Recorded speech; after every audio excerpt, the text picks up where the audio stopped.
Bonjour, je suis Delphine Henry, élue de Sens Écologie et Solidarité au conseil municipal de la ville de Sens. Et je suis Mathieu Bitoun, conseiller municipal et communautaire et également de Sens Écologie et Solidarité. Donc aujourd'hui, nous voulons vous parler du dernier conseil municipal qui s'est tenu lundi 23 novembre. Donc on voulait vous présenter un petit peu notre bilan et quelques extraits de cette visioconférence. Comme il y a plusieurs sujets intéressants, nous ferons plusieurs vidéos pour vous les présenter. Aujourd'hui, nous parlerons surtout de démocratie locale, du projet PANAR d'installation d'une plateforme logistique pour un géant du e-commerce et de quelques propositions concrètes pour lancer sérieusement la transition écologique dans notre ville. Premier point, la démocratie locale. Nous avons été particulièrement choqués de la manière dont la majorité envisage le rôle et le fonctionnement du conseil municipal. Comme il y a eu plusieurs contradictions et imprécisions de la part de Madame le maire, nous aimerions apporter ici quelques rectifications. Je préfère vous parler franc. Demain, vous allez mettre que je ne suis pas du tout démocratique, mais... Madame le maire nous a reproché à plusieurs reprises d'intervenir trop souvent, trop longuement, ce qui aurait fait durer ce conseil municipal 5 heures au lieu de 3 heures habituellement, s'il faut l'en croire. Alors, nous, on a compté notre temps d'intervention. Nos interventions ont occupé exactement 32 minutes en tout, dont 18 pour moi. Et 14 pour moi. Donc en fait, si Madame le maire ne nous avait pas interrompu autant de fois, cela aurait été beaucoup plus court, sachant qu'elle nous a à de multiples reprises coupé la parole. Notons un manque de coordination générale, un manque d'anticipation et de communication sur les travaux, le déroulement et la durée du chantier. On sait que pour diminuer l'inconfort perçu, il faut communiquer auprès des usagers sur... Bon, d'accord, madame, je crois que vraiment on a compris. Voilà, mais j'ai fini. Ça a duré une minute. Heureusement, parce que, écoutez, on ne peut pas faire le tour de tous les travaux. Vous êtes adorable. Le fonctionnement d'une enquête publique, il existe de nombreuses municipalités qui mettent en place des procédures pour garantir l'implication des occupants dans les prises de décision. Ça s'appelle de la concertation participative, de la conception participative, de l'assistance à maîtrise d'usage. Ça existe et ça garantit l'adhésion et l'implication des occupants. C'est tout, et des habitants et des citoyens et de toutes les personnes concernées par un projet. C'est juste pour dire je veux que ce soit... Non, mais Madame Henry, si vous pouvez arrêter votre... C'est vrai que vous êtes très forte, hein, plus que moi d'ailleurs. Attendez, j'aimerais juste réagir, excusez-moi, j'avais plus du tout la parole. Donc je ne vais pas présenter les questions que j'avais prévues. Je trouve ça dommage parce qu'on a passé du temps à les préparer en un temps record parce qu'on a eu... moi en plus, il y a eu un souci, j'ai reçu le mail avec la convocation que mardi. Donc j'ai passé du temps à préparer ces questions diverses parce qu'on voulait qu'elles soient posées pour tous les citoyens. Vous les avez reçues, vous, mais moi j'aurais aimé pouvoir les lire et qu'elles soient exposées à tout le monde. Donc là, on est d'accord qu'il est trop tard. Tout ce que je voulais dire, c'est que vous n'avez pas voulu qu'on pose nos questions, mais finalement, vous avez passé plus de temps à expliquer pourquoi vous ne voulez pas qu'on les pose et à ne pas nous donner la parole. J'aurais mis à peu près... Non, j'essaie de préserver l'avenir. Non, mais attendez, laissez-moi finir, s'il vous plaît. On avait le droit à 5 minutes maximum par demande d'intervention. Je vous garantis que mes 3 questions auraient pris moins de 5 minutes si vous nous avez laissé les poser. Vous lisez en 3 minutes une page entière? Non. Oui, c'était des propositions constructives, donc j'aurais trouvé ça intéressant. Oui, eh bien écoutez, je crois que c'est le rôle des partis politiques, c'est le rôle de réunion avec des débats, si vous voulez, avec... On n'a pas eu nos commissions, donc on voulait proposer là, moi, franchement, il va falloir trouver d'autres choses parce que, si vous voulez, je ne veux pas être antidémocratique, mais je pense qu'on discute sur chacun des sujets. Je crois qu'on l'a fait largement ce soir. On ne peut pas, excusez-moi. Nous sommes 28 de la majorité. Ils ont eu un temps plus que congru. En fait, on ne peut pas nous attribuer la longueur du conseil municipal. Ce n'est pas de notre ressort. C'est le nombre de délibérations qui sont proposées. Il faudrait peut-être songer à faire un conseil municipal par mois. Quand vous dites revenir aux années 1900, c'est ce genre de discours qui nuit au développement durable et c'est ça qui est irresponsable. Voilà, j'ai fini. J'ai été rapide. Merci. Nos prises de parole ont représenté à peu près 10% du temps de ce conseil municipal, soit un peu moins que notre résultat aux élections. Rien de choquant, si? Sur le fond, le maire est le maître de l'ordre du jour, c'est la loi qui le dit. C'est à Madame Faure de faire en sorte que les débats se tiennent dans un temps raisonnable. Nous avons respecté le cadre donné pour nos interventions, qui avaient toutes été communiquées à l'avance. Oui, donc je ne suis pas participative, voilà. Mais très honnêtement, qu'est-ce que vous voulez que je vous dise? Vous êtes participative, moi je suis représentative. Nous aussi, nous sommes représentatifs. Et le conseil municipal est le lieu où nous pouvons porter les préoccupations de ceux qui ont voté pour nous. Nous le faisons avec sérieux, respect et détermination. C'est notre rôle et c'est le mandat qui nous a été donné. Nous, on est là depuis 5 heures, quoi. Non, attendez voir. Vous êtes le Cincinnatus du Sénonais, Madame Faure. Alors, Madame le maire et sa majorité semblent se plaindre du fait qu'on passe beaucoup de temps dans un conseil municipal. Nous, on est un peu choqués par ce retour-là, parce que il faut quand même rappeler qu'en tant qu'élus minoritaires, nous ne recevons aucune indemnité pour notre travail d'élu, et ça nous prend du temps et de l'énergie. Du côté de la majorité, Madame le maire, en tant que maire et présidente du conseil communautaire, elle reçoit des indemnités assez conséquentes d'ailleurs, de même que ses adjoints qui sont souvent également vice-présidents au conseil communautaire. Voilà. Donc en fait, ce travail-là, il fait partie de ce qui est couvert par ces indemnités, tout simplement. Et puis, rappelons aussi qu'à ce jour, nous ne bénéficions, en tant qu'élus minoritaires, toujours ni d'un local, ni de la possibilité de nous exprimer sur les canaux de communication officiels de la mairie. Pourtant, c'est notre droit, tel qu'il est inscrit dans la loi sur les collectivités territoriales, et nous en avons fait la demande officielle. Nous demandons donc à nouveau à ce que nous puissions avoir accès à ce local et aux canaux de communication officiels de la mairie. C'est vrai, nous sommes d'accord, ce conseil a duré longtemps, mais il nous semble qu'il s'est quand même plutôt bien passé. L'opposition est plus violente, donc ça me change. Mais bon, mais moi je suis ravie de la tempérance des débats. Moi j'ai trouvé ça assez reposant ce soir. Comme nous l'avons dit, nous sommes tout à fait disposés à échanger avec la majorité pour fixer un cadre afin de permettre aux prochains conseils municipaux d'aller plus vite, mais nous ne renoncerons pas à porter la voix des Sénonaises et des Sénonais qui ont voté pour nous. Fixons ensemble un cadre. Je pense qu'on peut tomber d'accord tous ensemble, élus de minoritaires et de la majorité, pour trouver un cadre qui permette à la fois d'avoir des conseils municipaux avec un ordre du jour qui permette de les tenir dans un temps raisonnable et où on puisse quand même avoir le temps aussi de porter certaines idées, même si c'est en fin de conseil, voilà, qui permettent de mettre en avant un peu nos préoccupations et nos envies pour notre ville, quoi. Je ne sais pas comment vous le dire. Un nombre de questions qui sembleraient correctes, un temps imparti, et on s'y conformera. On n'a jamais. On n'est pas non, mais vous me désespérez parce qu'en plus, vous êtes gentil, quoi. Alors venons-en maintenant à un dossier qui a occupé un temps important lors de ce conseil. Le projet du groupe Panhard d'installer et d'implanter une plateforme logistique pour un géant du e-commerce sur 40 hectares de terres agricoles dans le prolongement de la zone des Vauguilettes. Voici la question que nous avons posée au conseil municipal. C'est un projet d'installation de géant du e-commerce. Bon, c'est Amazon, ou si c'est pas Amazon, c'est un de ses cousins proches.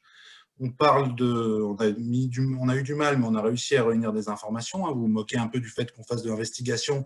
On essaye de s'intéresser et d'anticiper sur les projets avec les moyens dont on dispose. Vous parliez de la CADA, c'est la commission d'accès aux documents administratifs. Elle sert surtout à protéger le droit des personnes à y accéder, pour le coup. Et donc, on a effectivement déposé un recours auprès de la CADA pour essayer d'avoir plus d'accès aux informations. Donc, ces dernières semaines, on a pu prendre connaissance de ce projet d'installation d'une plateforme logistique de géants du e-commerce sur 40 hectares de terres agricoles. Vous nous en avez parlé, par le groupe Panhard, qui effectivement est un installeur qui lui-même n'exercera pas l'activité, puisque ces sociétés-là avancent souvent masquées. D'ailleurs, je pense que la mairie a dû signer un accord, une clause de confidentialité. C'est aussi pour ça que vous ne voulez pas libérer les documents pour qu'on puisse en juger.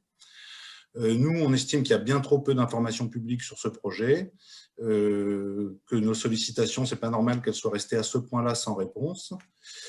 Sur la base des éléments dont on a pu prendre connaissance, pour nous, il s'agit d'un projet délétère, néfaste. Sur la diffamation pour la confidentialité. Ah bon.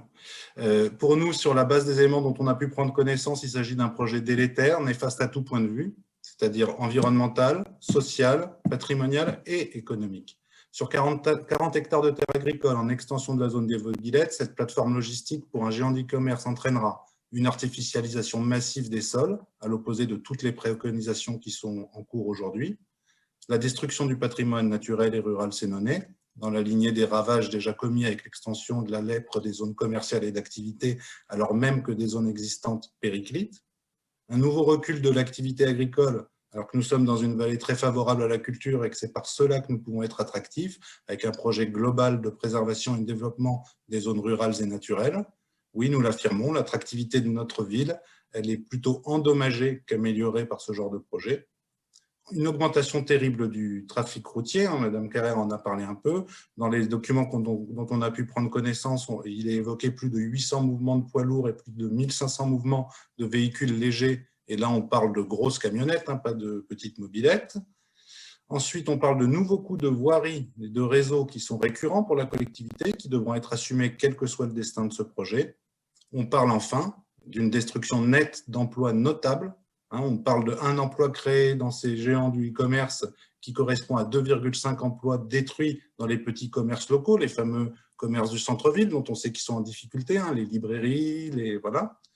Et puis en plus, c'est un mouvement qui est en cours dans ces géants-là, dans leurs entrepôts, c'est la robotisation. C'est-à-dire que ce 1 emploi créé égale 2,5 détruits, il va se démultiplier. Et on va passer de 1 à 5 à 10 très rapidement, vous allez le voir.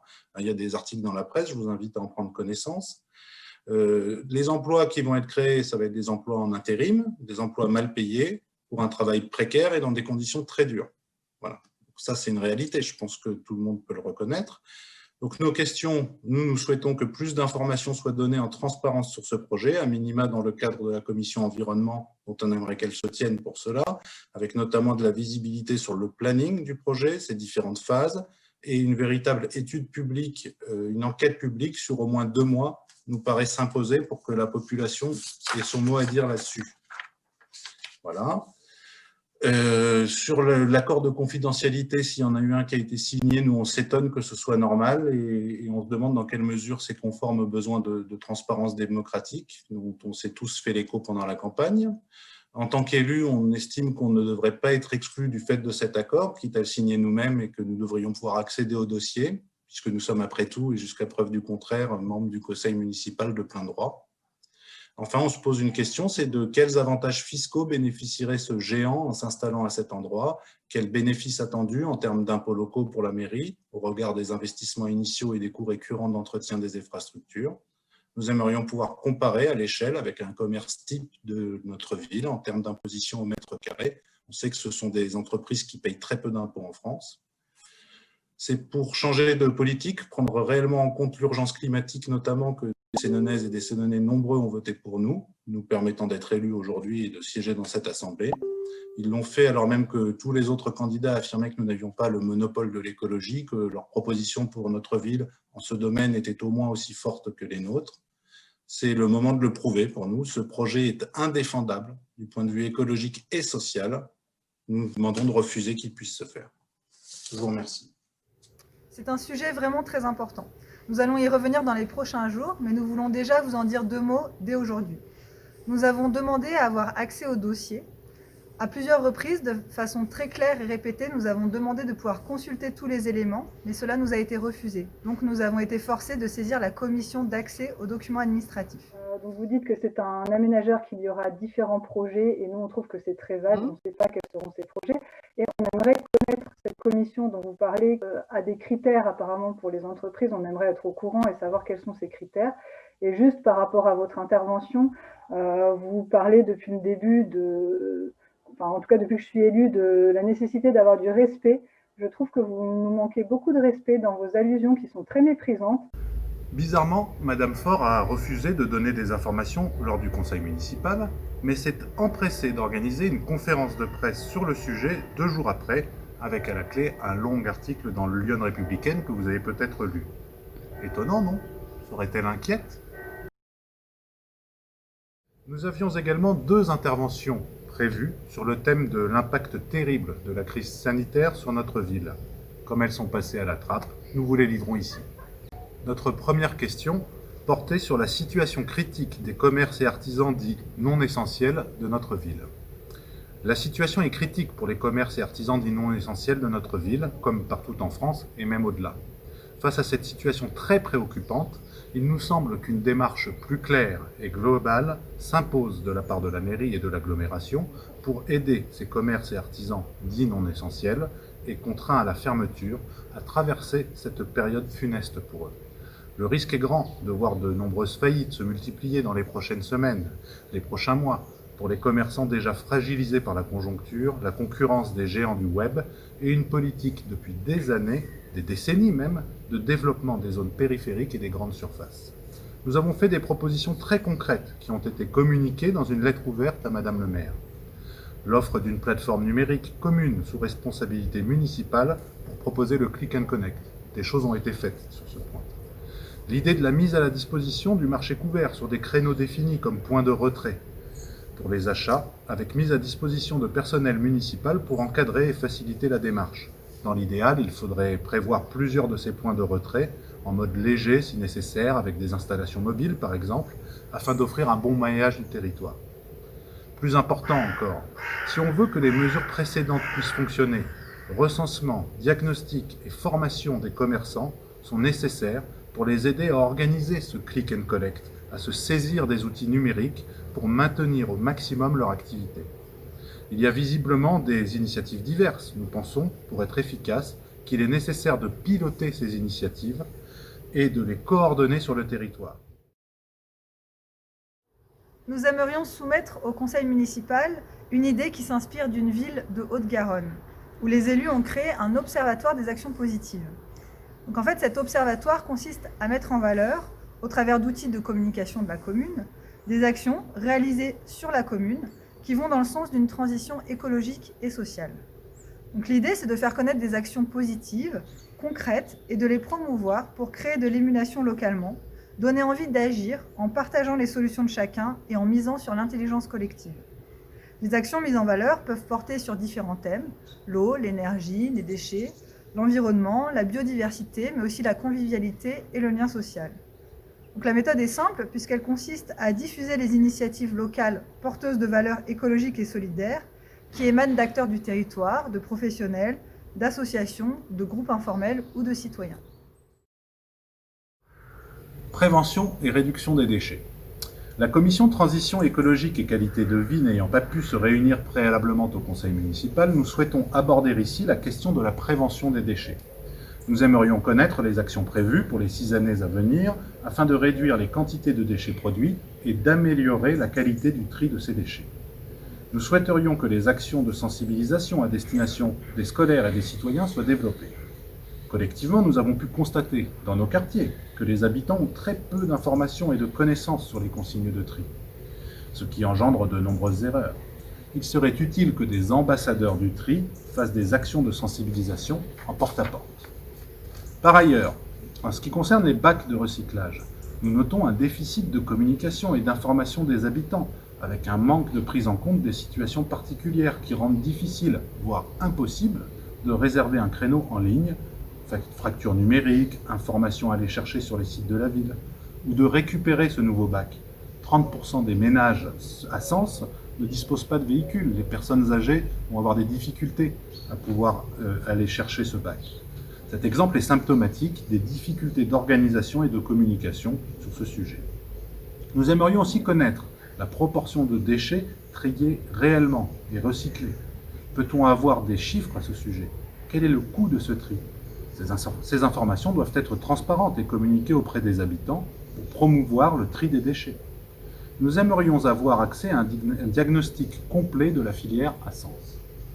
De plus, nous pensons qu'il est important d'agir pour limiter le gaspillage alimentaire, que ce soit au niveau de la restauration collective ou des consommateurs. De nombreuses actions peuvent être mises en place pour accompagner les changements de comportement et ainsi réduire les quantités de nourriture jetée. Il est intéressant de noter que là où le 100% bio et local a été mis en place dans les cantines, par exemple à Mouans-Sartoux, le surcoût a été compensé notamment par la réduction des gaspillages. Nous souhaitons contribuer à ces thématiques. Enfin, un dernier sujet qui mérite toute notre attention est celui des mobilités douces.